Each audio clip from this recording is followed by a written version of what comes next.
नमस्कार दोस्तों, मैं हूं आशीष पांडे। एग्ज़ाम हॉल में आपका स्वागत है और आज हम करने जाएंगे 12 जुलाई का द हिंदू न्यूज़पेपर का एनालिसिस। दोस्तों, इस एनालिसिस का अगर आपको पीडीएफ चाहिए होगा तो आप टेलीग्राम ग्रुप ज्वाइन करें, जिसका लिंक मैंने इसमें भी दिया है और डिस्क्रिप्शन बॉक्स में भी दिया है। दोस्तों, इस टेलीग्राम ग्रुप में आपको सारे पीडीएफ फ्री में मिलेंगे। जो भी आपके एग्ज़ाम पॉइंट ऑफ व्यू से करंट अफेयर्स हैं उनके और द हिंदू के एनालिसिस के जो भी पीडीएफ मैं यहाँ पढ़ा रहा हूँ वो सारे पीडीएफ आपको उस टेलीग्राम ग्रुप में फ्री में मिल जाएंगे। तो ये टेलीग्राम लिंक ज़रूर ज्वाइन कर लें, ये आपके लिए बहुत बेनिफिशियल होगा। तो दोस्तों, शुरुआत करते हैं 12 जुलाई के द हिंदू के एनालिसिस से। दोस्तों, सबसे पहली खबर है कि सुप्रीम कोर्ट ने दोस्तों जो ईडी चीफ है हमारे, उनको कहा है कि अब आप अपने पद को छोड़ दीजिए। हमारे ईडी चीफ कौन है दोस्तों इस समय? संजय कुमार मिश्रा जी।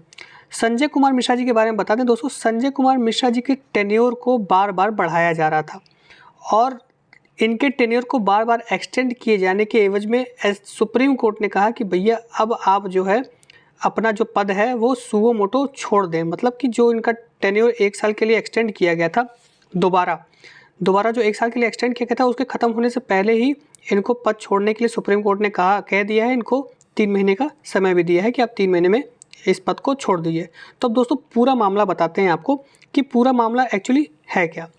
दोस्तों, हमारी गवर्नमेंट ने, हमारी जो करंट गवर्नमेंट है उसने central vigilance commission amendment bill 2021 में ले आया था।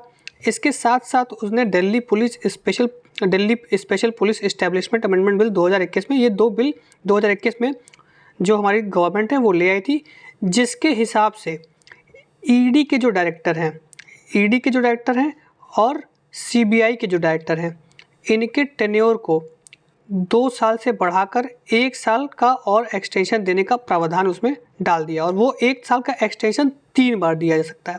मतलब 2 साल के इनका टर्म हो गया, उसके बाद 3 बार 1-1 साल का एक्सटेंशन इनको दिया जा सकता है एक कमेटी के रिकमेंडेशन पे।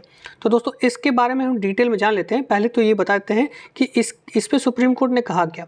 तो इस अमेंडमेंट के अगेंस्ट केवी विश्वनाथ एक एडवोकेट है, उन्होंने एक पिटिशन दाखिल किया कि भैया इन लोगों का जो टेन्योर है इसको बार बार बढ़ाया जाना, जो ये अमेंडमेंट बिल्स के थ्रू जो बढ़ाया गया है गवर्नमेंट के द्वारा, ये अनकॉन्स्टिट्यूशनल है, इलीगल है। तो इस पे सुप्रीम कोर्ट ने ये कहा कि भैया ठीक है, जो मिश्रा जी हैं इनका जो टेन्योर बढ़ाया जा रहा है ये इनवैलिड और इलीगल तो है, लेकिन ये जो अमेंडमेंट्स हैं इनको सुप्रीम कोर्ट ने इलीगल इनवैलिड करने से मना कर दिया। तो अभी का प्रेजेंट स्टेटस ये है कि हमारे जो ईडी के डायरेक्टर हैं संजय कुमार मिश्रा जी, अब उनको अपना पद छोड़ना पड़ेगा अपने टेन्योर से पहले, जो एक्सटेंडेड टेन्योर उससे पहले ही, और वो हुआ है एक सुप्रीम कोर्ट के ऑर्डर के अनुसार। अब चलिए दोस्तों, हम ये देख लेते हैं कि central vigilance commission amendment bill 2021 और Delhi police establishment amendment bill 2021 क्या है दोस्तों। तो ये जो central vigilance commission amendment bill 2021 है, ये एक ऑर्डिनेंस प्रोमulgate किया गया था, उसके अनुसार इसको बनाया गया था। फिर वो बिल में इसको लोकसभा और राज्यसभा ने पास कर दिया, जिसको प्रेसिडेंट ने एसेंट दे दिया। और ये जो बिल है वो सेंट्रल विजिलेंस कमीशन एक्ट 2003 को अमेंड करती है। और ये जो एक्ट है ये जो सेंट्रल विजिलेंस कमीशन एक्ट है ये प्रोवाइड कराता है कि सेंट्रल विजिलेंस कमीशन जो है वो इंक्वायरी करेगी प्रिवेंशन ऑफ करप्शन एक्ट के अगेंस्ट जो भी ऑफेंस किया गया है उसको, उसके सारे प्रोविजंस के अनुसार वो इंक्वायरी करेगी। और इसमें जो डायरेक्टर ऑफ इन्फोर्समेंट थे उनका जो टेन्योर था मिनिमम 2 ईयर था, लेकिन उसको इस अमेंडमेंट बिल में बढ़ा दिया गया और उसको 1 ईयर एट ए टाइम 3 बार, मतलब till the completion of 5 years from the initial appointment उसको बढ़ा दिया गया। इसका मतलब ये है कि 2 साल का इनका टेन्योर है और उसको एक बार में 1 साल के लिए बढ़ाया जा सकता है, मैक्सिमम 3 बार। तो ये पूरा मिला के 5 साल हो जाएगा। तो ये 5 साल के इनके टेन्योर को जो ईडी के डायरेक्टर हैं उसको 2 साल से 5 साल के बीच में एक्सटेंड किया सकता है, हर साल एक बार बढ़ा के। लेकिन इसको बढ़ाया कैसे जाएगा? वो तब बढ़ाया जाएगा जब एक कमेटी इसको रिकमेंड करेगी। और वो कमेटी कौन होगा दोस्तों? उस कमेटी में होंगे होम मिनिस्टर और मिनिस्टर ऑफ पर्सनल अफेयर्स और मिनिस्टर ऑफ जो है रेवेन्यू डिपार्टमेंट के जो मिनिस्टर हैं, ये तीनों होंगे। सॉरी दोस्तों, इस कमेटी में जो होगा दोस्तों उसमें उसको चेयर करेंगे हमारे सेंट्रल विजिलेंस कमीशन, और सेंट्रल विजिलेंस कमिश्नर जो है उसको चेयर करेंगे। और इसमें सेक्रेटरीज कहाँ के होंगे? होम मिनिस्टर के, मिनिस्ट्री ऑफ पर्सनल के और रेवेन्यू डिपार्टमेंट के, ये तीनों के सेक्रेटरी इसमें होंगे और हमारे सेंट्रल विजिलेंस कमीशन होंगे इस कमेटी में, जो ये रिकमेंड करेगी कि इनका 1 साल और बढ़ना चाहिए कि नहीं बढ़ना चाहिए। अब दोस्तों इसी तरह जो है Delhi special police establishment amendment bill आया था 2021 में, इसको भी एक ऑर्डिनेंस के थ्रू प्रोमulgate किया गया था और ये Delhi special police establishment act 1946 को ये चेंज कर रहा था, इसमें अमेंड कर रहा था। और इसमें भी जो सीबीआई का जो टेन्योर था 2 साल का, उसको बढ़ा के 5 साल तक कर दिया गया, जिसको हर साल 1-1 साल के अवधि पे बढ़ाया जाना था एक कमेटी के रिकमेंडेशन पे। और उस कमेटी में कौन कौन है दोस्तों? उस कमेटी में है हमारे prime minister, leader of opposition और CGI। तो दोस्तों ये पूरा मामला है और ये जो दोनों अब प्रोमulgate किए गए थे ऑर्डिनेंस, इनको बिल में कन्वर्ट कर दिया गया लोकसभा और राज्यसभा के थ्रू। और अब इस पे विवाद ये हुआ है कि सुप्रीम कोर्ट ने जो हमारे करंट ED हैं संजय कुमार मिश्रा जी, उनको अपने पद छोड़ने को कह दिया कि ये जो आप 1-1 साल टेन्योर बढ़ा रहे हैं ये भैया इलीगल है, ये सही नहीं है। लेकिन चूंकि जो अमेंडमेंट्स हैं उनको लोकसभा और राज्यसभा ने पास किया, प्रेसिडेंट ने उस पर साइन किया, तो उसको अनकॉन्स्टिट्यूशनल इलीगल वर्ड करने से सुप्रीम कोर्ट ने मना कर दिया है। अब दोस्तों आते हैं अगली खबर पे। दोस्तों अब देखिए GST काउंसिल पे है अगली खबर। GST काउंसिल जो है वो ऑनलाइन गेमिंग फर्म्स पे 28% टैक्स इम्पोज करने जा रही है। दोस्तों अभी इसकी 50वीं मीटिंग हुई है GST काउंसिल की और इसमें यह डिसाइड हुआ है कि जो ऑनलाइन गेमिंग फर्म्स हैं उन पे 28% टैक्स लगेगा।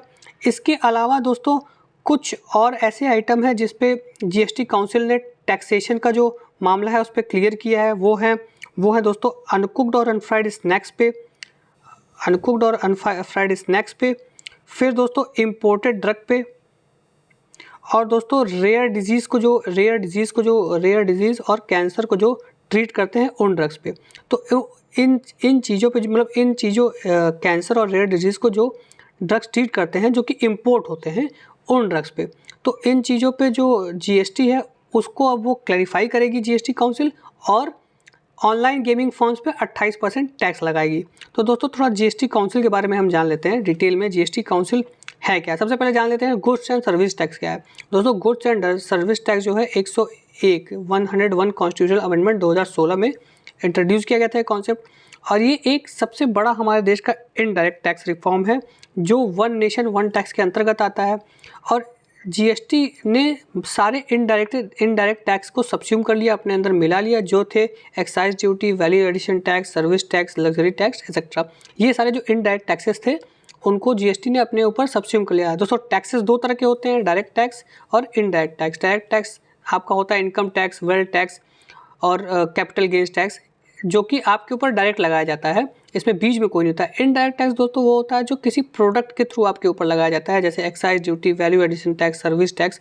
मतलब आप कोई चीज़ खरीद रहे हैं तो उसके माध्यम से आपको ये इनडायरेक्ट टैक्स पे करना है, इसकी लायबिलिटी आपके ऊपर आती है, इसको कहते हैं इनडायरेक्ट टैक्स। तो इसी इनडायरेक्ट टैक्स के रिफॉर्म में GST को लागू किया गया।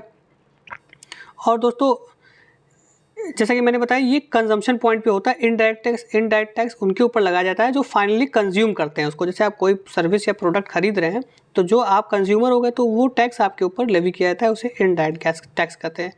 अब देखिए टैक्स GST के अंदर जो टैक्स स्ट्रक्चर है वो क्या है दोस्तों? एक है CGST जिसे हम सेंट्रल GST कहते हैं, जिसमें एक्साइज ड्यूटी, सर्विस टैक्स ये सब मिला दिया गया। फिर है एक SGST जिसे हम स्टेट GST कहते हैं, जिसमें लग्जरी टैक्स, वैट इन सबको मिला दिया गया। और फिर है एक IGST इंटीग्रेटेड GST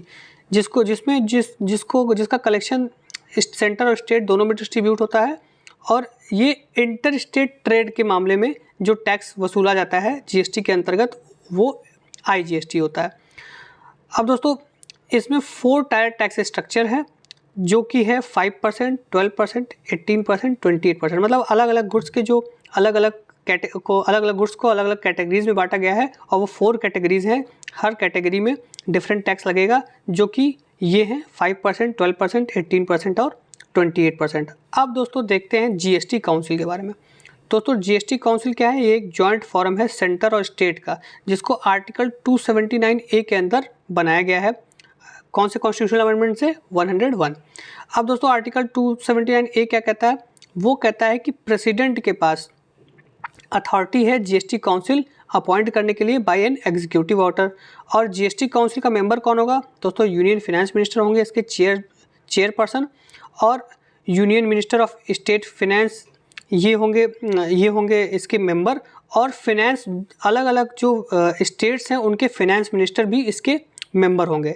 और इसका काम क्या होगा दोस्तों, make recommendation to the union and states on important issue related to GST. मतलब जीएसटी के पे जितने भी इशू होंगे, मतलब किस पे कितना टैक्स लगाना है, किस पे टैक्स हटाना है, किस पे कम टैक्स लगाना है, किस पे टैक्स चेंज करना है, ये सारी चीज़ें जो होंगी दोस्तों ये इस जीएसटी काउंसिल के रिकमेंडेशन पे ही की जाएंगी। और इसके लिए जीएसटी जो काउंसिल ने 50th मीटिंग अभी अपने हाल ही में की है। अब दोस्तों जो मैंने रेट स्लैब्स की बात की 5%, 12%, 18%, 20%, इसके बारे में भी जीएसटी काउंसिल डिसीजन लेती है कि किस प्रोडक्ट क्या ये स्लैब चेंज कर देना चाहिए, किस पे स्लैब ज़्यादा लगाना चाहिए, क्या कोई नया स्लैब ऐड करना चाहिए, ये सारी चीज़ें भी जीएसटी काउंसिल हमारा डिसाइड करती है अपनी मीटिंग में। अब दोस्तों फंक्शनिंग कैसा है ये दोस्तों ध्यान से देखिएगा, इसमें फंक्शनिंग कैसे होती है इसकी। आर्टिकल 279A7 ये कहता है कि 1/2 of the total number of members of GST shall constitute the quorum. मतलब कि मीटिंग तभी होगी जब जितने भी मेंबर्स ऑथराइज्ड हैं, स्ट्रेंथ जितनी उसकी ऑथराइज्ड है उसके हाफ मेंबर प्रेजेंट होंगे। तो मतलब जो 28 स्टेट्स और यूटीज़ हैं, 28 स्टेट्स और यूटीज़ के मेंबर्स, और जो हमारे यूनियन फाइनेंस मिनिस्टर और मिनिस्टर ऑफ स्टेट फाइनेंस, ये सारे लोगों को मिला के जितना भी कोरम बनता है उसके अगर आधे लोग अगर रहेंगे तो ही इसका कोरम पूरा होगा, नहीं तो ये मीटिंग नहीं होगी। अब दोस्तों जो डिसीजन है उनके बारे में ये आर्टिकल 279A9 क्या कहता है, every decision of GST council shall be taken at the meeting by majority of not less than 3/4 of the weighted vote of the member present in voting. मतलब दोस्तों जितने मेंबर प्रेजेंट हैं और vote कर रहे हैं उनके 3/4 वोट उसमें जब होंगे तो वही 3/4 वोट किसी भी डिसीजन के पक्ष में पड़ेंगे तो ही उस डिसीजन को माना जाएगा। और वेटेड वोट का क्या मतलब है दोस्तों, वेटेड वोट का यहाँ ये मतलब है कि जो सेंटर है और जो स्टेट है उसके वोट का वेटेज है। और वो वोट का वेटेज क्या है, सेंट्रल गवर्नमेंट का वोट का वेटेज है 1/3 और स्टेट गवर्नमेंट, सारे स्टेट गवर्नमेंट्स को मिला के जो वोट वेटेज है वो 2/3 है। तो मतलब कि पूरे जो जीएसटी काउंसिल का जो डिसीजन सेटअप है उसमें 1/3 जो अधिकार है डिसीजन लेने का वो सेंटर का है और 2/3 जो वेट है वो स्टेट्स का है। तो एक तरह से आप समझ सकते हैं कि 1/3 जो अधिकार सेंटर ने अपने पास रखा है, और अगर स्टेट्स में सेंटर की गवर्नमेंट हुई तो उसे काफ़ी आसानी हो जाती है कोई भी डिसीजन जीएसटी काउंसिल से पारित कराने में। अब दोस्तों सिग्निफिकेंस क्या है, जीएसटी ने क्या किया दोस्तों, जीएसटी के आने से हमारे देश को क्या लाभ हुआ है दोस्तों, इसने एक कॉमन यूनिफाइड मार्केट बना दिया हमारे देश में। मतलब अब अलग अलग टैक्सेस नहीं लगेंगे, अलग अलग स्टेट्स में अलग अलग तरह के टैक्सेस लेवी किए जाते थे, उनको हटा के सबको जीएसटी में सब्स्यूम कर दिया। टैक्सेशन को आसान बना दिया दोस्तों। अब जब अलग अलग टैक्सेस नहीं है तो अलग अलग नियम कानून ये सारे उनसे रिलेटेड नहीं रहेंगे, तो अब एक ही नियम एक ही कानून चलेगा, तो उससे टैक्सेशन सिस्टम स्ट्रीमलाइन हो गया है। और इससे क्या होगा दोस्तों, टैक्स कंप्लेंट्स बढ़ेगा। अब लोगों को टैक्स पे करने में आसानी रहेगी। अलग अलग तरीक़ों के टैक्स न रहने से, एक टैक्स रहने से उन्हें टैक्स के बारे में और क्लैरिटी होगी और वो अपना टैक्स बहुत आसानी से पे कर सकेंगे। इससे टैक्स इवेजन डिस्करेज होगा दोस्तों। जब एक तरह का टैक्स है तो उसको इम्प्लीमेंट करने में सरकार को आसानी होती है थ्रू वेरियस चैनल्स, डिजिटलाइजेशन और अलग अलग तरीक़ों से उसको ट्रैक और इम्प्लीमेंट करने में सरकार को आसानी होती है। इस वजह से टैक्स इवेजन जो है, टैक्स की जो चोरी है वो कम हो जाती है। और ब्रिंग अबाउट सर्टेनिटी दोस्तों, एक जीएसटी अगर रहेगा तो आपको पता है कि मैं जो भी बिज़नेस करूंगा इस पर सिर्फ मुझे जीएसटी देना है और कोई टैक्स नहीं देना है, और जीएसटी का XYZ फला रेट है, तो इससे आपको सर्टेनिटी मिल जाती है जिससे आप अपने बिज़नेस को प्लान कर सकते हो। और बिज़नेस को प्लान करने के से आपकी जो बिज़नेस है वो आगे अच्छे से बढ़ती है, जिससे अनसर्टेनिटी कम हो जाती है। आपको मतलब कोई हिडन टैक्सेस नहीं है, जैसे आपको लगा कि भैया हम बिज़नेस चालू करेंगे इसमें XY फला ढिम का हिडन टैक्सेस लग जाएंगे, तो ऐसी कोई बात नहीं है। और इससे आपके जो बिज़नेस है उसमें सर्टेनिटी आती है, हर गुड्स पे टैक्सेशन का फंडा क्लियर है, तो आप उस तरह से अपने बिज़नेस को प्लान कर सकते हो दोस्तों। इससे करप्शन घटेगा। जब टैक्स इवेजन घटेगा, सर्टेनिटी आएगी, तो ऑटोमेटिकली करप्शन इससे घट जाएगा। और इसमें दोस्तों ऑनलाइन पोर्टल का यूज़ करने से भी काफ़ी हद तक क्या मैक्सिमम हद तक जो करप्शन है वो घट गया है। इससे सेकेंडरी सेक्टर को बूस्ट मिलेगा दोस्तों। जो हमारा मैन्युफैक्चरर सेक्टर है वो जीएसटी के आने से उसको बूस्ट मिलेगा, क्योंकि उसका रीज़न ये है कि टैक्स कंप्लेंस बढ़ रहा है, सर्टेनिटी बढ़ रही है और टैक्स रिवीजन मुश्किल हो रहा है, ऑनलाइन सब काम हो रहा है, तो इससे ईज़ ऑफ डूइंग बिजनेस ये भी बढ़ेगा। तो इससे जब ईज़ ऑफ डूइंग बिजनेस बढ़ेगा तो हमारे देश में जो मैन्युफैक्चरिंग सेक्टर है वो और बढ़ चढ़ के अपने प्लांट सेटअप करेंगे, अपना बिजनेस सेटअप करेंगे, बिजनेस बढ़ाएंगे, जिससे कि सेकेंडरी सेक्टर बढ़ेगा, उससे एम्प्लॉयमेंट बढ़ेगी और हमारा जीडीपी भी बढ़ेगा। अब दोस्तों अगली खबर पे आते हैं। दोस्तों देखिए, मॉनसून ने बहुत ही तबाही मचाई हुई है। तो इस आर्टिकल में कुछ पॉइंट्स बताए गए हैं, कुछ रीजंस बताए गए हैं कि ऐसा क्यों हो रहा है इस साल, कि भैया मॉनसून इस साल बहुत ज़्यादा आ रहा है। अल नीनो इफेक्ट के होने के बावजूद भी मॉनसून इस साल ज़्यादा तबाही मचाया हुआ है। तो उसके रीजंस बताए गए हैं और ये भी पूछा गया है कि ये भी मतलब एक तरह से क्लैरिफाई करने का कोशिश किया गया है कि क्या क्लाइमेट चेंज की वजह से मॉनसून इतना एग्रेसिव हो रहा है, उग्र हो रहा है। तो ये देखते हैं हम कि इस आर्टिकल में जो ऑथर है वो क्या क्या बोल रहे हैं। देखिए दोस्तों, वो कह रहे हैं कि अगर क्लाइमेट चेंज होता है तो टेम्परेचर्स बढ़ते हैं, और टेम्परेचर बढ़ते हैं तो दुनिया जो है और वार्मर होती है, और वार्मर होने की वजह से और ह्यूमिड होती है। तो इन्होंने क्लाइमेट चेंज और ज़्यादा ह्यूमिडिटी के बीच में एक लिंक स्थापित करने की कोशिश की है। तो दोस्तों अब इन्होंने कहा है कि अगर दुनिया ह्यूमिड ज़्यादा होगी तो उससे जो ह्यूमिडिटी है वो वेदर को एक तरह से इंड्यूस करती है, मतलब एक तरह से बढ़ावा देती है एक्सट्रीम वेदर्स को। मतलब कोई अगर वेदर की घटना होने वाली है, बारिश होने वाली है, साइक्लोन आने वाला है, तो अगर एटमॉस्फेयर ज़्यादा ह्यूमिड रहेगा तो वो जो जोग्राफिकल प्रोसेसेस हैं, जो टाइफून हैं, जो साइक्लोन्स हैं, वो और भी उग्र हो जाएंगे और भी इंड्यूस्ड हो जाएंगे, जिससे तबाही मच जाती है, जिससे उनका इफ़ेक्ट बहुत ज़्यादा होता है। जैसे अभी हाल ही में आपने देखा दोस्तों कि काफ़ी साइक्लोन्स हमारे अरेबियन सी में और बे ऑफ बंगाल में आ रहे हैं, जिनसे काफ़ी डिवास्टेशन तबाही हुई। हालांकि हमारी एनडीआरएफ की तैयारी की वजह से जान माल का नुकसान ज़्यादा नहीं हुआ, लेकिन उनका इंटेंसिटी उनकी काफ़ी ज़्यादा थी, जिसके लिए हमको प्रिपरेशन करना पड़ा। तो वो किस लिए हो रहा है दोस्तों? क्योंकि हमारा जो वातावरण है, इन्वायरमेंट है, वो ज़्यादा ह्यूमिड हो रहा है ग्लोबल वार्मिंग की वजह से। फिर इन्होंने कहा कि देखिए, अल नीनो तो इस साल काफ़ी हेडलाइंस बटोर रहा है। अल नीनो जो है हमारा साउथ ईस्टर्न पैसिफिक ओशन में आ रहा है, तो उसने तो काफ़ी सुर्खियाँ बटोरी हैं। लेकिन अल नीनो की वजह से जो हमारा मॉनसून है वो कमज़ोर पड़ता है, लेकिन इस साल कमज़ोर नहीं पड़ा, इस साल और बढ़ गया है और ज़्यादा तबाही मचा रहा है, बहुत ज़्यादा बारिश हो रही है। तो इसका अभी लिंक क्लियर नहीं हो पा रहा है दोस्तों। इसके बाद इन्होंने कहा है कि अरेबियन सी जो हमारा है 1.5 डिग्री सेल्सियस इस साल ज़्यादा वार्म रहा है। तो दोस्तों नॉर्मल सी बात है, जब अरेबियन सी हमारा वार्म होगा तो उसमें इवेपोरेशन ज़्यादा होगा, ह्यूमिडिटी ज़्यादा होगी, और ह्यूमिडिटी ज़्यादा होगी तो जो भी क्लाइमेटिक घटनाएं अरेबियन सी के इर्द गिर्द हो रही है, जैसे अरेबियन सी और बे ऑफ बंगाल, जो Arabian sea branch of monsoon जो है वो और भी ज़्यादा स्ट्रॉन्ग होगा, जिससे ज़्यादा बारिश होगी। जैसे कि इन्होंने कहा कि वेस्टर्न घाट्स में इस बार बहुत ज़्यादा बारिश हुई है, जिससे लैंडस्लाइड्स और इस तरह की घटनाएं देखने को मिली है। तो इससे ज़्यादा बारिश होगी और इससे थोड़ी तबाही, फ्लड्स, जो इस तरह के सिनेरियोज़ हैं वो लैंडस्लाइड से सब ज़्यादा आएंगे। अब दोस्तों इन्होंने एक चीज़ और कही कि जो क्लॉकवाइज रोटेशन है विंड का, वो दोस्तों जो इंडियन सब कॉन्टिनेंट के ऊपर जो क्लॉकवाइज रोटेशन है विंड का, वो अपर एटमॉस्फेयर में, देखिए तो ये एटमॉस्फेयर है, मान लीजिए अपर एटमॉस्फेयर, लोअर एटमॉस्फेयर, यहाँ पे क्लॉकवाइज जो रोटेशन होता है विंड का, उसको बैलेंस करती है environment anti clockwise circulation of wind ज़मीन पे। मतलब ऊपर अगर क्लॉकवाइज सर्कुलेशन हो रहा है विंड का, तो नीचे एंटी क्लॉकवाइज सर्कुलेशन होगा। और जो एंटी क्लॉकवाइज सर्कुलेशन होता है वो दोस्तों विंड का, वो जो रेनफॉल है उसको इंड्यूस करता है, उसको बढ़ाता है। तो ये एंटी क्लॉकवाइज जो विंड्स जो ज़मीन के नज़दीक चल रही हैं, धरती के नियर चल रही है, प्रॉक्सिमिटी में चल रही है, उन्होंने रेनफॉल को बढ़ाया है। इसी वजह से रेनफॉल इस साल और ज़्यादा खतरनाक और ज़्यादा एग्रेसिव दिख रहा है दोस्तों।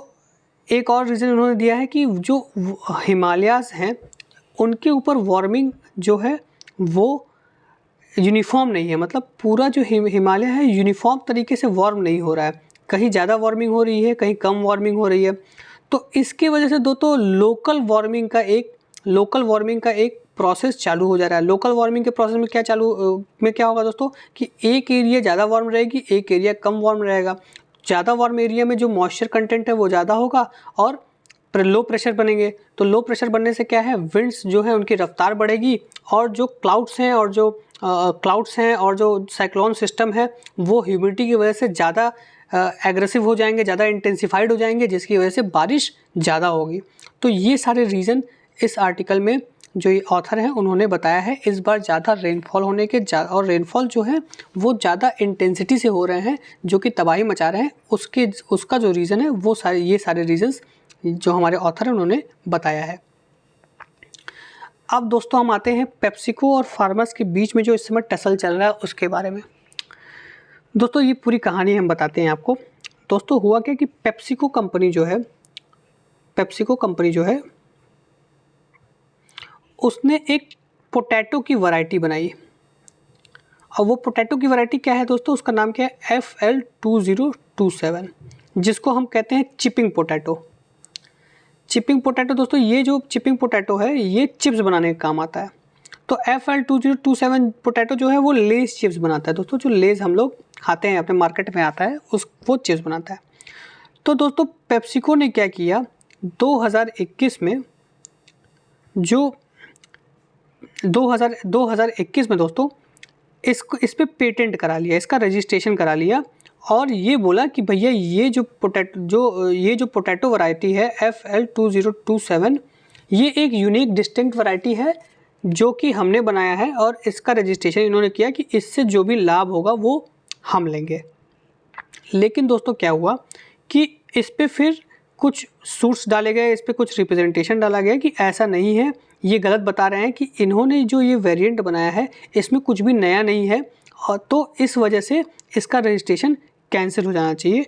तो जो पेप्सिको ने ये जो रजिस्ट्रेशन है, ये जो पेटेंट राइट्स लिए थे वो 6 साल के लिए लिए थे, जिसको PPVFRA एक्ट के हिसाब से हमारे देश में जिसका रजिस्ट्रेशन हुआ था। लेकिन जो PPVFRA है उसने इसके रजिस्ट्रेशन को कैंसिल कर दिया 2021 में।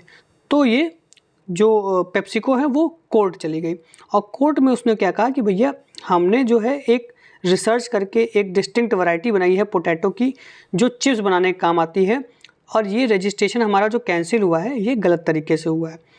तो इस पे और ये जो चिपिंग वैरायटी, पेप्सिको ने बोला कि ये चिप जो है इसको हमारे ही एक एम्प्लॉय रॉबर्ट W होप्स ने बनाया है, जो हमारे ही एक एम्प्लॉय हैं। तो उस हिसाब से ये जो चिप्स है, ये जो पोटैटो वैरायटी है, इस पर हमारा पेटेंट हो जाता है और इसको 6 साल हम यूज़ करेंगे अपने प्रॉफिट के लिए। लेकिन दोस्तों हुआ क्या कि कोर्ट ने अपील को रिजेक्ट कर दिया। कोर्ट ने अपील को क्यों रिजेक्ट किया? क्योंकि दोस्तों जो protection of plant varieties and farmer right act है, जिसको PPVFR एक्ट कहते हैं, वो ये कहता है कि कोई भी रजिस्ट्रेशन कैंसिल किया जा सकता है अगर वो किसी इनएक्यूरेट इन्फॉर्मेशन के वजह से लिया गया है। इनएक्यूरेट या इनकरेक्ट मतलब जैसे कि अगर पेप्सिको ने कोई गलत इन्फॉर्मेशन दी है protection of plant varieties and farmer right act के अंतर्गत और अगर वो पाया गया कि ये इन्फॉर्मेशन गलत है तो इसे कैंसिल किया जा सकता है। तो कोर्ट ने कहा कि भैया जो आपका ये नया वेरिएंट है, जो आपने ये जो FL2027 चिपिंग पोटैटो बनाया है, ये हर मायने में तो ठीक है, ये एक न्यू वेरिएंट लेकिन नहीं है। ये एक्सटेंट वेरिएंट है लेकिन न्यू वेरिएंट नहीं है। अब आप सोचेंगे दोस्तों ये न्यू वेरिएंट और एक्सटेंट वेरिएंट क्या होता है? दोस्तों न्यू वेरिएंट जो होता है इस एक्ट के हिसाब से न्यू किसी भी वैरायटी को, किसी भी प्लांट वैरायटी को हम न्यू वैरायटी तब कहेंगे जब वो डिस्टिंक्टिवनेस, यूनिफॉर्मिटी, स्टेबिलिटी और नोवेलिटी इन चारों क्राइटेरिया पे जब वो खरा उतरता है, पास होता है, तब उसे हम न्यू वैरायटी कहते हैं। लेकिन ये जो इनका पोटैटो है FL2027, ये डिस्टिंक्टिवनेस, यूनिफॉर्मिटी और स्टेबिलिटी इसको तो क्वालिफाई करता है लेकिन नोवेलिटी में क्वालिफाई नहीं करता है। तो नोवेल्टी में क्वालिफाई नहीं करता तो कोर्ट ने कहा कि भैया ये तुम्हारा एक्सटेंट वैरायटी है और न्यू वैरायटी नहीं है, इसीलिए तुम्हारा रजिस्ट्रेशन कैंसिल किया जाता है। तो दोस्तों ये सारा मुद्दा जो है ये अभी चल रहा है और पेप्सिको की इस अपील को कैंसिल कर दिया है कोर्ट ने और ये बोला है कि आप नए तरीके से डॉक्यूमेंट ले आइए जिससे ये पता चले कि आपका ये जो FL2027 है ये एक न्यू वैरायटी है, ना कि एक एक्सटेंट वैरायटी है। तो दोस्तों नोवेलिटी क्या होती है दोस्तों? नोवेलिटी होती है कि हमें पूरी तरीके से अलग होना, और जिसको हम न्यू वैरायटी कहते हैं। लेकिन एक्सटेंट में नोवेल्टी नहीं होती है, मतलब ये पुराने ही वैरायटी को चेंज कर दिया गया है, उसके फीचर्स में कुछ फेरबदल कर दिया गया है, तो ये एक्सटेंट वैरायटी होता है। एक्सटेंट मतलब कि पुरानी वैरायटी को ही चेंज किया हुआ। लेकिन नोवेल्टी वो तब होगी जब वो एकदम ऑल टुगेदर पोटैटो की नई वैरायटी होगी, उसमें पुरानी वैरायटी मतलब FL2027 का कोई पार्ट इसमें नहीं होगा। तो ये बात है जो कोर्ट ने पेप्सिको से कही। अब पेप्सिको को बोला कि एक भैया आप नया डॉक्यूमेंटेशन करिए जिसमें आप ये प्रूव करिए कि आपका ये जो वैरायटी है ये नया है, एकदम एक्सटेंट नहीं है। चलिए दोस्तों, ये तो नए न्यू वैरायटी और एक्सटेंट वैरायटी के बारे में हमने जान लिया। अब हम थोड़ा protection of plant varieties and farmer rights के बारे में जान लेते हैं। दोस्तों 2001 में इस एक्ट को इनेक्ट किया गया था, और ये international union for protection of new varieties of plant के 1978 के अंतर्गत बनाया गया है हमारे देश में, एक जो डोमेस्टिक लॉ है हमारा। और इसका एम क्या है? Establishment of an effective system for protection of plant variety. जो हमारे देश में प्लांट वैरायटीज़ बनाई जाती हैं जो पहले से मौजूद है, उनके प्रोटेक्शन के लिए एक इफेक्टिव सिस्टम बनाना इसका एक एम है। और इस तरह से ये जो फार्मर्स हैं उनके राइट्स को बचाता है, और जो प्लांट ब्रीडर्स हैं जो नई वैरायटीज़ बनाते हैं उनके राइट्स को बचाता है, ताकि न्यू वैरायटीज़ जो हमारे देश में है वो उनके डेवलपमेंट को बढ़ावा दिया जा सके। और दोस्तों ये act protection of plant varieties and farmer rights authority भी इस्टेब्लिश करता है, जो कि ministry of agriculture and welfare के अंतर्गत आता है। यही वो अथॉरिटी है दोस्तों जो लाइसेंस देती है, जो रजिस्ट्रेशन करती है कि हाँ भैया आपका जो प्लांट है वो नई वैरायटी का है। और इस अथॉरिटी का मेजर फंक्शन क्या है दोस्तों? Registration of new plant varieties, जैसे कि इसने पेप्सिको को दिया था 2000, लेकिन फिर 2021 में उसको कैंसिल कर दिया था। Documentation of variety registered, prevention of plant genetic resources, maintenance of national register of plant varieties, और maintenance of national green bank. जो जीन बैंक होता है वो क्या करता है दोस्तों? ये सीड के रजिस्टर्ड वैरायटीज़ को कंजर्व करता है। और इसके अंदर राइट्स क्या होते हैं दोस्तों? इसके अंदर ब्रीडर के राइट है, मतलब जो ब्रीड करता है नए सीड वैरायटी का, उसके पास एक्सक्लूसिव राइट होते हैं to produce, sell, market, distribute और इम्पोर्ट एक्सपोर्ट करने के। और सिविल रेमेडी भी वो ले सकता है अगर उसके राइट का इन्फ्रिंजमेंट किया जा रहा है तो। रिसर्चर का राइट होता है दोस्तों। रिसर्चर क्या कर सकता है दोस्तों? कोई भी वैरायटी को रजिस्टर कर सकता है एक्ट के अंदर एक्सपेरिमेंट करने के लिए। जैसे कोई भी वैरायटी है उसके ऊपर एक्सपेरिमेंट करने के लिए जो ब्रीडर है उसको जो ये अथॉरिटी है उससे अनुमति लेनी पड़ती है। और इनिशियल सोर्स वैरायटी को डेवलपमेंट के लिए जो रिसर्चर है वो यूज़ कर सकता है। इसमें फार्मर राइट भी दोस्तों, अगर कोई फार्मर है जिसने कोई भी नई वैरायटी को इवॉल्व किया है, डेवलप किया है, तो वो इस एक्ट के अंदर रजिस्ट्रेशन करने के लिए अपना जो नया वैरायटी है उसको रजिस्टर करने के लिए, उसको प्रोटेक्ट करने के लिए एलिजिबल हो जाता है दोस्तों। जैसे कि ब्रीडर के राइट्स हैं उसी तरीके से। अब दोस्तों हम अगली खबर पे आते हैं जो हमारी थंबनेल वाली खबर है कि क्या ChatGPT या आर्टिफिशियल इंटेलिजेंस के जो अदर टूल हैं वो क्या इससे हमारी नेचुरल इंटेलिजेंस के ऊपर सेंध लगा रहे हैं, क्या उसको कम कर रहे हैं? तो अभी आप हाल ही में देख रहे होंगे चैटबॉट्स, ChatGPT और इस तरह की बहुत सारी चीज़ें मार्केट में आई हैं। चैटबॉट्स, ChatGPT, इनका यूज़ करके हमारा जो काम है वो काफ़ी आसान हो जाता है, और इससे जो डिजिटलाइजेशन है इसको बहुत ज़्यादा बढ़ावा मिलता है। जैसे मान लीजिए आपको अपने ट्रेन के बारे में पता करना है, तो पहले आप क्या करते थे? आप कस्टमर केयर पे कॉल करते थे, वो आपको कंप्यूटर में देख के बहुत सारी चीज़ें बताते थे। लेकिन अब आप क्या करते हैं? अब आप सीधे चैटबॉट से पूछते हैं कि भैया ये ट्रेन कब आएगी, और फटाक से वो ह्यूमन, जैसे आप किसी मित्र को अपने मैसेज करते हैं तो उधर से जवाब आता है, वैसे ही चैटबॉट भी आपको जवाब दे देता है। तो ये सारी आर्टिफिशियल इंटेलिजेंस की चीज़ें हैं जिसके ऊपर इस आर्टिकल में कहा गया कि क्या ये एक खतरा तो नहीं बन रहा है हमारे लिए, और क्या हम इन आर्टिफिशियल इंटेलिजेंस टूल्स को यूज़ करके क्या लूज़ कर रहे हैं, इसके बारे में बात हो रही है। तो दोस्तों देखते हैं पहले चैटबॉट क्या होता है। जैसे चैटबॉट के बारे में मैंने आपको बताया, ये कंप्यूटर प्रोग्राम है जो ह्यूमन कन्वर्सेशन को, जो हम बातें करते हैं उसको टेक्स्ट कम्युनिकेशन में कन्वर्ट कर देती है। मतलब कि टेक्स्ट कम्युनिकेशन या फिर ह्यूमन कन्वर्सेशन को वो कॉपी करता है एकदम, जैसे कि आप ह्यूमन कन्वर्सेशन कर रहे हैं, टेक्स्ट से किसी से कन्वर्सेशन करते हैं तो वो एकदम ह्यूमन लाइक कन्वर्सेशन आपसे करता है, उसी को हम चैटबॉट करते हैं। और वो आपकी सारी प्रॉब्लम, जैसे आपको ट्रेन के बारे में पता करना है और आपको किसी प्लान के बारे में पता करना है, तो ये जो अलग अलग कंपनीज है वो चैटबॉट का यूज़ करती हैं, ताकि उनके जो स्टाफ है, उनका जो इंफ्रास्ट्रक्चर है, उस पर जो बोझ है वो कम हो जाए। अब दोस्तों ये कैसे काम करते हैं, ये फ़ोन, ईमेल, सोशल मीडिया के थ्रू काम करते हैं। जैसे आपके ऐप्स हैं बहुत सारे, तो उस ऐप्स पे जैसे IRCTC का ऐप है, उस पे आप चैटबॉट से बात कर सकते हैं और अपने ट्रेन के स्टेटस के बारे में जान सकते हैं। तो ये फ़ोन, ईमेल, डिजिटल मीडियाज़ के बारे, चैनल्स के बारे के माध्यम से आपसे इंटरेक्ट करता है। अब दोस्तों बात आते हैं ChatGTP के। ChatGTP क्या है दोस्तों? ChatGTP एक चैटबॉट है जो एक large scale transformation based language model पे बना है।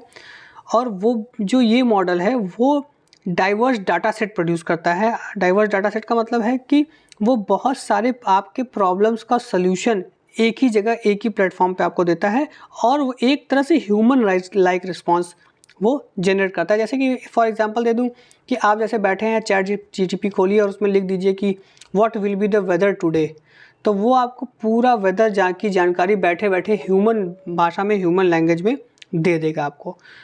अब और क्या है, ये ह्यूमन लाइक लैंग्वेज मॉडल, मतलब कि जैसा लैंग्वेज आप एक ह्यूमन से एक्सपेक्ट करते हैं, ChatGTP भी आपको एकदम वैसे ही ह्यूमन लाइक लैंग्वेज मॉडल देती है। और it is more engaging with details, मतलब कि वो आपको बहुत ही फॉर्मेटेड तरीके में, बहुत ही सुलझे हुए तरीके में आपको सारे डिटेल्स आपके जो आप जो चाह रहे हैं, जैसे मान लीजिए आपको कोई थीसिस लिखनी है PhD पे, तो आप चाहें तो ChatGTP से वो थीसिस एकदम करेक्ट फॉर्मेट में लिखवा सकते हैं। तो उसके डिटेल्स बहुत एंगेजिंग होते हैं, मतलब आपको वो बहुत सही लगेंगे। एक ह्यूमन जितना बढ़िया डिटेल्स बना सकता है, उससे बढ़िया ChatGTP आपको बना के दे देगा।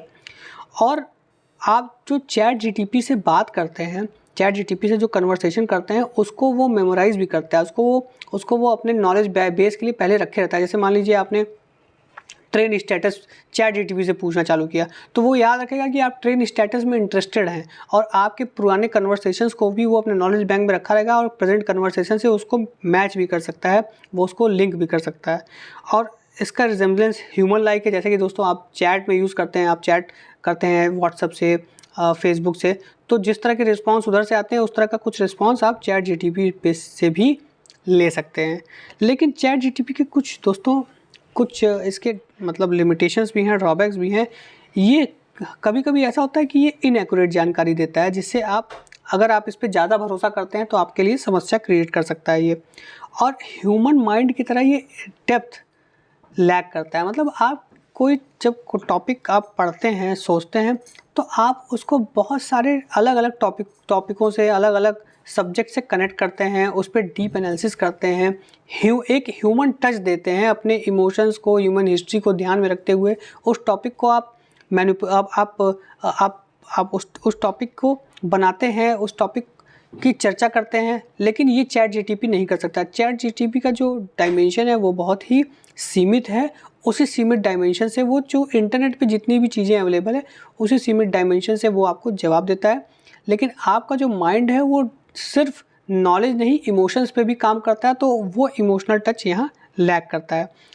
और देखिए, it lacks same experience an human. देखिए दोस्तों, हर आदमी का अलग अलग एक्सपीरियंस होता है। तो ChatGTP तो एक मशीन है, तो वो एक इन जनरल आंसर आपको देगा, वो एक्सपीरियंस बेस्ड आंसर नहीं देगा आपको। जैसे कि मान लीजिए आप उससे बोल दें कि मोटरसाइकिल से मुझे कश्मीर टू कन्याकुमारी जाना है, तो वो तो बता देगा आपको कि हाँ आप ऐसे ऐसे ऐसे ऐसे जाओ, वो सब चीज़ बता देगा। लेकिन उसमें एक ह्यूमन एंगल भी है कि क्या आप जा पाओगे, क्या आपका हेल्थ आपको गवाही देगा, क्या प्रॉब्लम्स हो सकती हैं, क्या नहीं हो सकती है, ये सारी चीज़ें आप एक ह्यूमन से ही एक्सपेक्ट कर सकते हैं, ChatGTP से एक्सपेक्ट नहीं कर सकते हैं। स्पेसिफिकली अगर आप पूछेंगे तो वो आपको इस यात्रा के प्रॉब्लम्स के बारे में भी इन जनरल चीज़ें बताएगा, जिसमें एक्सपीरियंस की कमी होगी। तो ये दोस्तों ChatGTP नहीं कर सकता। ChatGTP देखिए दोस्तों, मिस इन्फॉर्मेशन से का भी प्रोन है। जैसे इंटरनेट पे किसी चीज़ पे अगर गलत इन्फॉर्मेशन दी गई है, मिस इन्फॉर्मेशन है, तो हो सकता है ChatGTP उस मिस इन्फॉर्मेशन को आपको सही इन्फॉर्मेशन के तरीके से प्रोजेक्ट करे, और उस मिस इन्फॉर्मेशन की वजह से इनकरेक्ट आंसर भी हो सकता है वो दे दे। जैसे आप किसी चीज़ के बारे में उससे बात कर रहे हैं, किसी चीज़ के बारे में पूछ रहे हैं, हो सकता है आप कोई किसी एरोप्लेन के बारे में आपको उसका शेड्यूल देखना है, तो हो सकता है कुछ उस पर इन्फॉर्मेशन पहले से ही गलत पड़ी हो, तो वो आपको उसके बारे में मिस इन्फॉर्मेशन दे दे, गलत इन्फॉर्मेशन दे दे, जिससे आपका नुकसान हो जाए। तो ये सारी कुछ ड्रॉबैक्स हैं जो अभी चैट जीटीपी जिसके प्रोन है। लेकिन दोस्तों चूँकि इसका इस्तेमाल बहुत ही लार्ज स्केल पे हो रहा है, तो ऐसा ही कहा जा रहा है कि ये धीरे धीरे ह्यूमन इंटेलिजेंस को रिप्लेस करेगा और एक आर्टिफिशियल इंटेलिजेंस का नया एरा ये चैट जीटीपी और चैटबॉट से आएगा। अब दोस्तों हम अगले खबर पे आते हैं। दोस्तों सेंटर ने जो है, सुप्रीम कोर्ट ने जो है वो इलेक्शन कमीशन से पूछा है कि भैया आप अरुणाचल प्रदेश में डिलिमिटेशन कब करेंगे और कैसे करेंगे। देखिए दोस्तों, ये मामला पूरा उठता है जो हमारा रिप्रेजेंटेशन ऑफ पीपल एक्ट है उसके सेक्शन 8A से। पूरा मामला ये है दोस्तों कि इलेक्शन कमीशन ने सुप्रीम कोर्ट से कहा कि हम जो है चार स्टेट्स जो हैं उनका जब हम डिलिमिटेशन हम तभी करेंगे जब हमको सेंटर अनुमति देगी। और वो स्टेट्स कौन से हैं दोस्तों जिनका डिलिमिटेशन इसी करने के लिए कहा जा रहा है, वो है अरुणाचल प्रदेश, असम, मणिपुर और नागालैंड।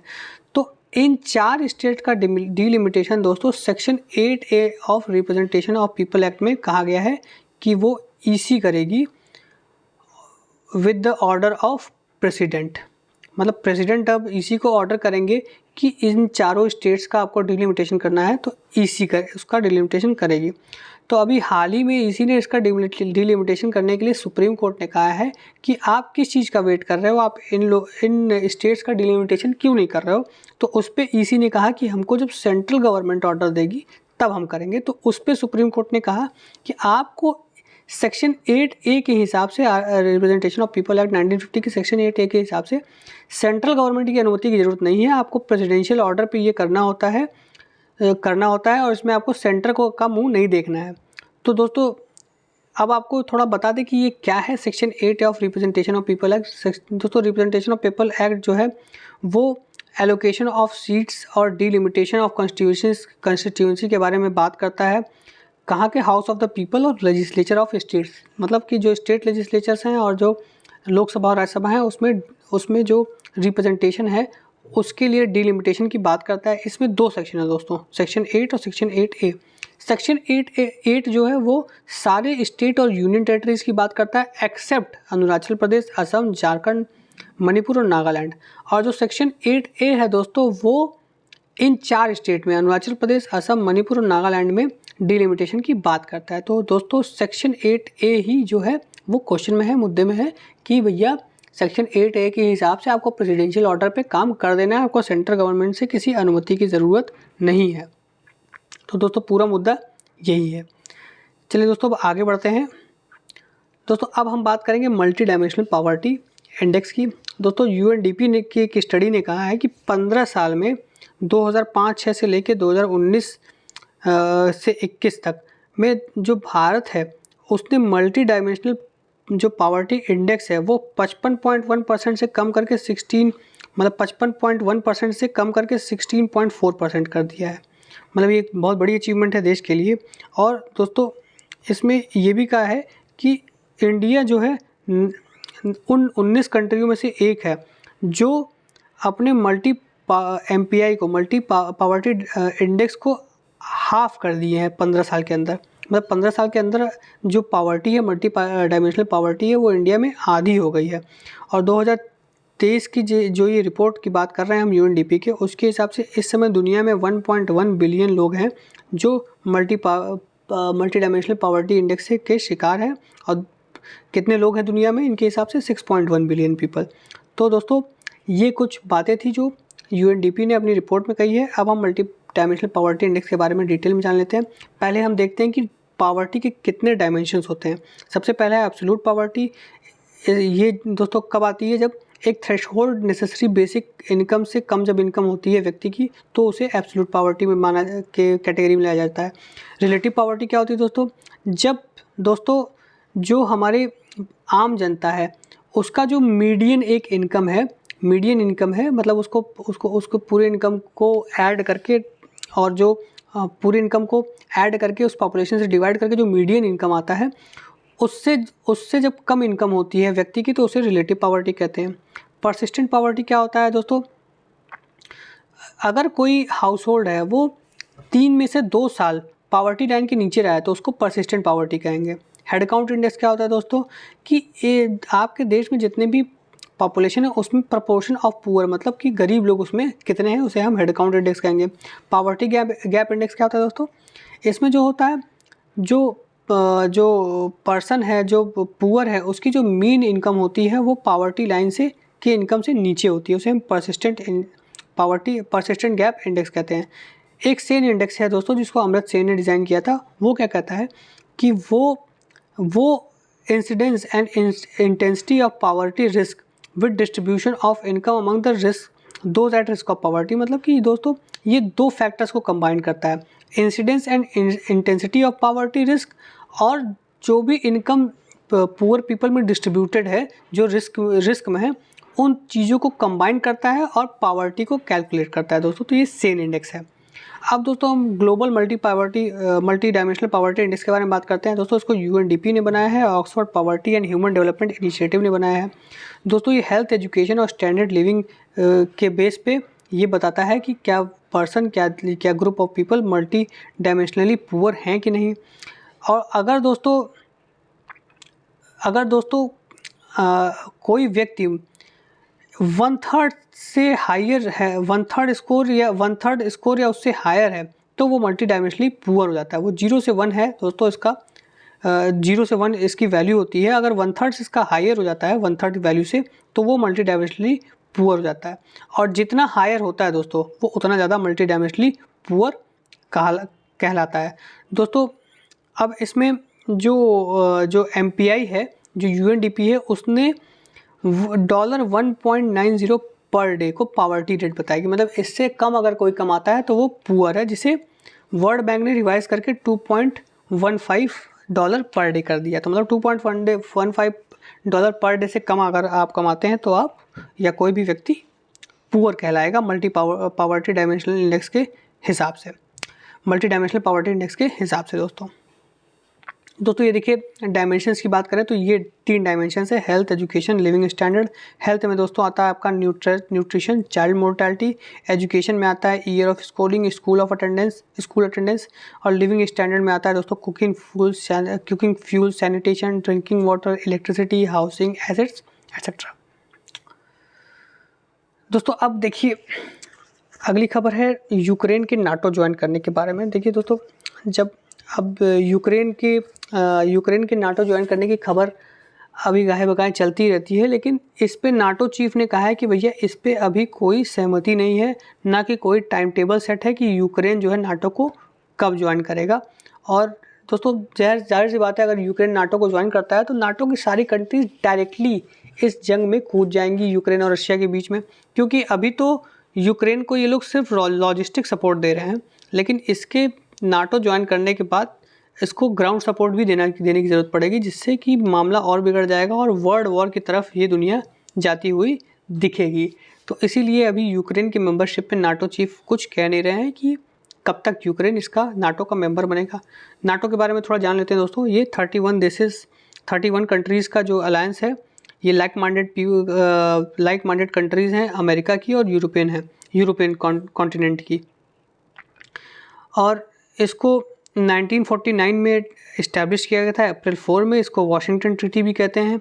इसका एम क्या है, guarantee the territorial integrity, political independence and security of member state. मतलब कि जो भी मेंबर स्टेट है उनकी टेरिटोरियल इंटीग्रिटी, पॉलिटिकल इंडिपेंडेंस और उनकी सिक्योरिटी को गारंटी करना, यही इसका एम है।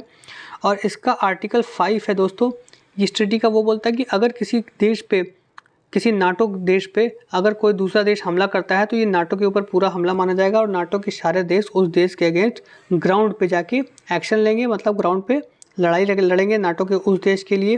तो ये एक बहुत ही विवादित कह सकते हैं आर्टिकल 5 है, जिससे वर्ल्ड वॉर का खतरा हो सकता है। अब इसका हेडक्वार्टर कहाँ है दोस्तों, ब्रुसेल्स बेल्जियम में है। और NATO +5 के बारे में जान लेते हैं दोस्तों। NATO +5 उन देशों का सीरीज़ है जो नाटो के उन देशों का ग्रुप है जो नाटो के अलावा नाटो में हैं, जैसे नाटो देशों के अलावा नाटो में है, जैसे कौन से वो देश हैं दोस्तों, Australia, New Zealand, south Korea, Japan और इजराइल। और अभी हाल ही में नाटो +5 में इंडिया को भी ज्वाइन करने की बात कही जा रही थी। यूएस कांग्रेसमैन कुछ इसकी बात करते हैं, जिसको हमारे एक्सटर्नल अफेयर्स मिनिस्टर जयशंकर जी ने रिजेक्ट कर दिया। अब दोस्तों अगले खबर पे आते हैं कि फॉक्सकॉन जो है वो PLI स्कीम के लिए अब अप्लाई करेगी split form after split form Vedanta. दोस्तों फॉक्सकॉन जो कंपनी है ये ताइवान की है और ये चिप मैन्युफैक्चर करती है और इसने वेदांता से इसने गठजोड़ किया था कि भैया इंडिया में फॉक्सकॉन और वेदांता मिलकर चिप का मैन्युफैक्चरिंग करेंगे और ट्रांसफ़र ऑफ टेक्नोलॉजी होगी। लेकिन ये डील ब्रेक हो गई। कुछ इसमें जो ट्रांसफ़र ऑफ टेक्नोलॉजी के क्लॉज हैं वो फॉक्सकॉन मानने को तैयार नहीं थी, इस वजह से ये डील ब्रेक कर गई। अब फॉक्सकॉन जो है इंडिया में एक टेक्नोलॉजी पार्टनर ढूंढेगी, क्योंकि फॉक्सकॉन अपने इंडिविजुअल कैपेसिटी पे प्लांट यहाँ नहीं लगा सकती, उसको टेक्नोलॉजी पार्टनर ढूंढना होगा। तो वेदांता पहले उसका टेक्नोलॉजी पार्टनर था जो कि हट गया, तो अब वो दूसरा टेक्नोलॉजी पार्टनर ढूंढेगी और PLI स्कीम के लिए, इंडिया के गवर्नमेंट की PLI स्कीम के लिए अप्लाई करेगी। तो दोस्तों अब देखते हैं PLI स्कीम क्या है। PLI स्कीम को कहते हैं दोस्तों production link incentive scheme, production linked incentive scheme. तो इसको ये PLI है और दोस्तों ये फाइनेंशियल इनिशिएटिव है जो गवर्नमेंट लॉन्च की थी डोमेस्टिक मैन्युफैक्चरिंग को बूस्ट करने के लिए। और ये कब दोस्तों शुरू हुआ था? ये हुआ था मार्च 2020 में शुरू। और पहले इसमें मैन्युफैक्चरिंग और IT हार्डवेयर थे, लेकिन बाद में इसमें 14 सेक्टर्स को इंक्लूड किया गया, जिसमें pharmaceutical, telecom, food products, automobile, textile, drones, ये सारे जो सेक्टर्स हैं उनको इसमें शामिल किया गया। और जो ये स्कीम है ये सब्सिडी ऑफ़र करती है on additional investment, incremental sales और वैल्यू एडिशन। मतलब कि जो अगर इन सारे सेक्टर्स में अगर कोई इन्वेस्टमेंट करता है, एडिशनल इन्वेस्टमेंट करता है, सेल्स इनकी बढ़ाता है और वैल्यू एडिशन करता है, तो उस पर गवर्नमेंट जो है सब्सिडी इनको देती है, सब्सिडी ऑफ़र करती है। और इसका एडवांटेज दोस्तों क्या हुआ? दोस्तों PLI स्कीम की वजह से हमारे देश में एक्सपोर्ट में ग्रोथ दर्ज किया गया है।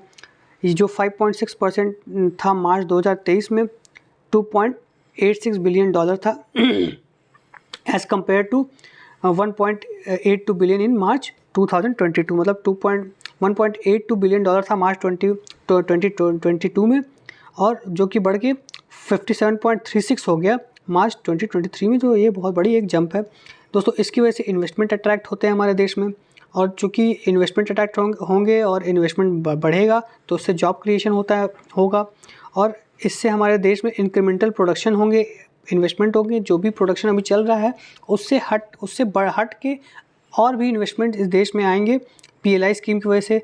और ये ग्लोबल की मैन्युफैक्चरिंग जो रैंकिंग्स है उसमें हमारे देश का जो रैंक है वो बढ़ाती है, जैसे कि लॉजिस्टिक परफॉर्मेंस इंडेक्स है, इस तरह की जो रैंकिंग्स है उसमें हमारे देश का रैंक इसकी वजह से बढ़ता है। और ये GDP में भी जो मैन्युफैक्चरिंग सेक्टर है उसका कंट्रीब्यूशन PLI स्कीम से बढ़ा है। लेकिन चैलेंजेस क्या है दोस्तों? चैलेंजेस है कि रेगुलेटरी हर्डल्स अभी भी हमारे देश में है, जिसकी वजह से इन्वेस्टमेंट्स नहीं हो पा रहे हैं मैन्युफैक्चरिंग सेक्टर में। और इंफ्रास्ट्रक्चर बॉटलनेक्स हैं अभी बहुत हमारे देश में, जैसे पावर, रोड, ट्रांसपोर्ट, ये सारी चीज़ें हैं जो कि हमारे देश में मैन्युफैक्चरिंग सेक्टर को बढ़ावा नहीं दे, जिससे हमारे मैन्युफैक्चरिंग सेक्टर में काफ़ी हर्डल्स पैदा हो रहे हैं और PLI स्कीम के इम्प्लीमेंटेशन में दिक्कतें आ रही हैं। कैपिटल अभी हमारे देश में दोस्तों जो बड़े बिजनेसमैन हैं वही एक्सेस कर पाते हैं, जो छोटे MSMEs हैं उनको नहीं मिलता है, जिससे कि PLI स्कीम में एक अवरोधक है जो बहुत बड़ा। स्किल गैप है दोस्तों, हमारी डेमोग्राफी डिविडेंड है जो वो बहुत बड़ा है, लेकिन उसमें जो स्किल जो का हिस्सा है, मतलब जो स्किल्ड एम्प्लॉय है, वो स्किल्ड वर्कफोर्स है वो बहुत कम है, और अनस्किल्ड और जो अनऑर्गेनाइज वर्कफोर्स है वो बहुत ज़्यादा है। एडवांस टेक्नोलॉजी की अभी कमी है हमारे देश में दोस्तों, जैसे कि आपने सेमीकंडक्टर चिप मैन्युफैक्चरिंग में देखा कि एडवांस जो टेक्नोलॉजी है वो हम टेक ट्रांसफ़र चाह रहे हैं, लेकिन वो कुछ रेगुलेटरी फ्रेमवर्क्स की वजह से वो ट्रांसफ़र नहीं हो पा रहा है, और जो टेक्नोलॉजी पार्टनर्स हैं फॉरेन कंपनीज़ को वो भी नहीं मिल रहे हैं। जियोपॉलिटिकल फैक्टर्स भी दोस्तों हैं, जैसे कि चाइना मैन्युफैक्चरिंग करता है तो वो टेक्नोलॉजी इंडिया को कभी नहीं देगा, और भी अलग अलग देश हैं जो मैन्युफैक्चरिंग करते हैं चिप्स का और क्रिटिकल टेक्नोलॉजीज़ का, जो इंडिया को देने में अभी वो हिचकिचा रहे हैं, क्योंकि ये टेक्नोलॉजीज़ वो बहुत ही बहुत ही साल डेकेड्स रिसर्च एंड डेवलपमेंट करने के बाद पाए हैं। अब दोस्तों क्या होना चाहिए इसमें, हमें इंफ्रास्ट्रक्चर में इन्वेस्ट करना चाहिए, ease of doing business improve करना चाहिए हमें। वो कैसे इम्प्रूव होगा दोस्तों, जब हम इंफ्रास्ट्रक्चर में इन्वेस्ट करेंगे, अपने रेगुलेटरी फ्रेमवर्क्स को और स्ट्रीमलाइन करेंगे, तो हमारा ईज़ ऑफ डूइंग बिजनेस अपने आप सही होगा। हमको स्किल और इनोवेशन बूस्ट करना होगा। डिजिटल टेक्नोलॉजी को हमें प्रमोट करना होगा, जो कि हमारी सरकार अभी प्रमोट कर रही है। हमें कैपिटल का एक्सेस जो है वो और ही सुगम बनाना होगा, छोटे जो MSMEs हैं उनके लिए भी। और हमें ट्रेड पॉलिसीज़ को भी अपने रिव्यू करना है, जो कि PLI और मैन्युफैक्चरिंग सेक्टर के अनुकूल हो। और हमें सस्टेनेबल मैन्युफैक्चरिंग प्रैक्टिसेस करनी है, जिससे कि हमारा जो एनवायरनमेंट पे जो असर पड़ता है अनसस्टेनेबल प्रैक्टिसेस से, उसको कम किया जा सके। अब दोस्तों हम चंद्रयान 3 की बात करते हैं। दोस्तों चंद्रयान 3 हमारा देश लॉन्च करने वाला है अगस्त के महीने में, और इसकी पूरी तैयारियां हो चुकी हैं। तो हम चंद्रयान 3 के बारे में थोड़ा कुछ जान लेते हैं। दोस्तों चंद्रयान 2 हमारा जो मिशन था वो एक फेलियर था, मतलब पूरा फेलियर नहीं था, वो 5% फेलियर था, क्योंकि हम मून पे लैंड करने से चूक गए थे। हमारा जो लैंडर और रोवर था वो दोनों मून पे लैंड नहीं हो पाया था। लेकिन जो चंद्रयान है दोस्तों, ये थर्ड लूनर एक्सप्लोरेशन है इसरो के द्वारा। और चंद्रयान 2 में ऑर्बिटर था दोस्तों, लैंडर था और रोवर था। लेकिन चंद्रयान 3 में ऑर्बिटर नहीं रहेगा, सिर्फ लैंडर और रोवर रहेंगे। और दोस्तों इसमें चंद्रयान 3 में भी 3 मेजर मॉड्यूल्स रहेंगे। एक propulsion मॉड्यूल रहेगा, एक लैंडर मॉड्यूल रहेगा और एक रोवर रहेगा। propulsion मॉड्यूल क्या रहेगा दोस्तों, propulsion मॉड्यूल को हम कहते हैं propulsion मॉड्यूल को हम कहते हैं spectropolarimetry habitable planet earth shape payload. और ये क्या करेगा दोस्तों, स्पेक्ट्रल और पोलरिमेट्रिक मेजरमेंट्स करेगा अर्थ की लूनर ऑर्बिट से, मतलब जो मून का ऑर्बिट होगा वहाँ से अर्थ की जो ये स्पेक्ट्रल और पोलरिमेट्रिक मेजरमेंट्स है वो करेगा। उसके बाद दोस्तों इसमें लैंडर पेलोड्स में क्या क्या है, लैंडर पेलोड्स में है चंद्रा सरफेस थर्मोफिजिकल एक्सपेरिमेंट जिसको हम चेस्ट कहते हैं। और ये क्या करेगा दोस्तों, मून की थर्मल कंडक्टिविटी और टेम्परेचर को मेजर करेगा। फिर दोस्तों लैंडर पेलोड में है ILSA instrument for lunar seismic activity, वो मून के सिस्मिक एक्टिविटी को मेज़र करेगा, और जहां लैंडिंग साइट पे जहां वो लैंड करेगा उसके अराउंड जो भी सिस्मिक एक्टिविटी है उनको वो देखेगा, चेक करेगा और अर्थ पे उसके रिकॉर्ड्स को भेजेगा। फिर उसके बाद है दोस्तों लैगम्यूर प्रोब क्या करेगा दोस्तों, वो प्लाज्मा डेंसिटी और उसके वेरिएशंस को चेक करेगा दोस्तों। फिर रोवर जो पेलोड है दोस्तों, वो अल्फ़ा पार्टिकल एक्सरे स्पेक्ट्रोमीटर है उसमें, और लेज़र इंड्यूस्ड ब्रेकडाउन स्पेक्ट्रोस्कोप है उसमें। और वो क्या करेगा दोस्तों, वो जो एलिमेंटल कंपोजिशन है मून के रॉक्स की उसको देखेगा, चेक करेगा और अर्थ पे उसके रिकॉर्ड्स भेजेगा दोस्तों चंद्रयान 3 को लॉन्च व्हीकल मार्क 3 के द्वारा भेजा जा रहा है, LVM मार्क 3 के द्वारा भेजा जा रहा है। LVM मार्क 3 क्या है दोस्तों, उसको पहले हम GSLV मार्क 3 कहते थे। और GSLV मार्क 3 के द्वारा 36 सैटेलाइट्स भेजे गए थे हाल ही में दोस्तों, और इसको हैवीएस्ट रॉकेट बोला गया है इंडिया का। और दोस्तों अभी हाल ही में जो न्यू स्पेस इंडिया लिमिटेड है, उसने नेटवर्क एक्सेस एसोसिएशन लिमिटेड मतलब वन वेब के कॉमर्शियल सैटेलाइट्स को लॉन्च व्हीकल मार्क 3 से स्पेस में लॉन्च किया था। और ये हमारे देश का बहुत ही सक्सेसफुल लॉन्च व्हीकल है दोस्तों, जो कॉमर्शियल एक्सप्लोरेशंस में बहुत ही मदद करता है। और इंडियन इसरो की जो कॉमर्शियल विंग है एंट्रिक्स और न्यू स्पेस इंडिया लिमिटेड, उनको काफ़ी सक्सेसफुल बनाया है इसने, और काफ़ी रेवेन्यू जनरेट किया है इसरो के लिए। तो दोस्तों हमें पूरी उम्मीद है कि लॉन्च व्हीकल मार्क 3 चंद्रयान को भी बहुत ही सक्सेसफुली उसकी कक्षा में ले जाएगा, और लैंडर रोवर जो है वो इस बार सक्सेसफुली मून के सतह पर लैंड करेंगे, और हमारा देश जो है वो चौथा देश बन जाएगा US, रशिया और चाइना के बाद जो मून पे लैंड करेगा। तो दोस्तों ये था आज का द हिंदू का एनालिसिस। कैसा लगा आपको? आप हमारे वीडियो को लाइक करिए, शेयर करिए, सब्सक्राइब करिए और बेल आइकन ज़रूर दबाइए। और इसके सारे जो PDFs हैं वो आप टेलीग्राम लिंक से डाउनलोड कर सकते हैं। धन्यवाद दोस्तों। जय हिंद, जय भारत।